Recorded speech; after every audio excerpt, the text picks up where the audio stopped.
This month, Spotsylvania County Public Schools in Fredericksburg, Virginia, announced it continues to remove books from its district libraries that contain inappropriate or sexually explicit material. Now, this is all part of an effort to increase focus on, guess what, educating students with critical skills and not indoctrinating them with obscene materials and sexual propaganda of the left.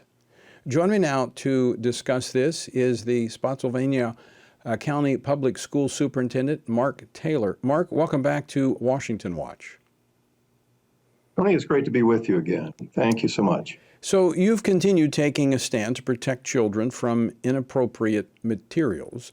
Now, what does it say about our society that the debate have shifted from promoting solid academics to pushing this material on children? Well, that's the most troubling part to me, Tony, is that there's a lot of talk in public education right now about implementing Virginia's Literacy Act, about wanting to improve standards of learning and standardized test scores, and we're doing that in Spotsylvania County. But also among those priorities is a debate really about parental rights and parental involvement in public education. In Spotsylvania, we are following the directives of Governor Glenn Youngkin, and we are working hard to maximize parental engagement, parental involvement.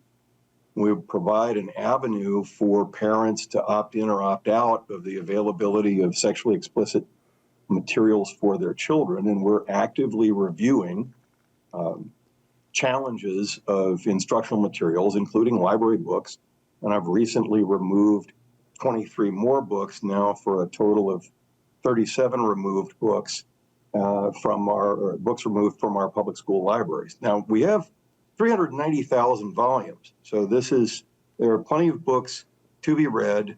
The books that I've removed, to the best of my knowledge, are all still available in the public libraries. So this is in no way a ban. The books are available in the community. They're available online. They're available from a variety of sources. We're simply trying to, number one, follow the governor's directives in implementing policy for our school division. Number two, to create what I hope will be a safe space for children to learn the basics of English and literacy and mathematics and the other subjects that are essential to their preparation for a positive and beautiful future that we want them to have.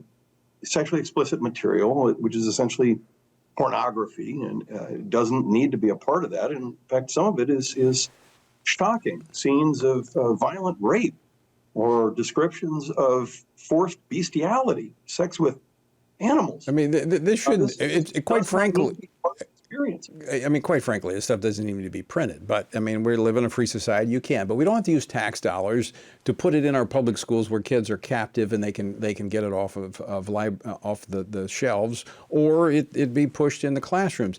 I want to ask you a question, Mark, before we run out of time, and we see this across the country. Why are educators so hostile to parents and their concerns about what their children are being exposed to? Tony, I think that what has been enculturated over many years of time is the notion that the professional educators are specialists in the field with exemplary competencies, and they are best positioned to help the students forward. And professional educators are certainly highly trained and very talented people, but at the end of the day, I think it's also true that no one knows the child like the parent knows the child. And for public education to be successful, there really needs to be an effective collaboration, a solid partnership, close connection between parents and public school educators working together to prepare students for their very best future. We all want the same outcome. We want the best for the kids. Let's work together for it instead of pulling in opposite directions.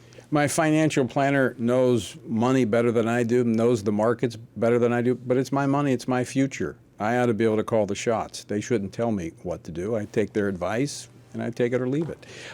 Mark, before we leave, how can our listeners and viewers be praying for you and your team? Very quickly.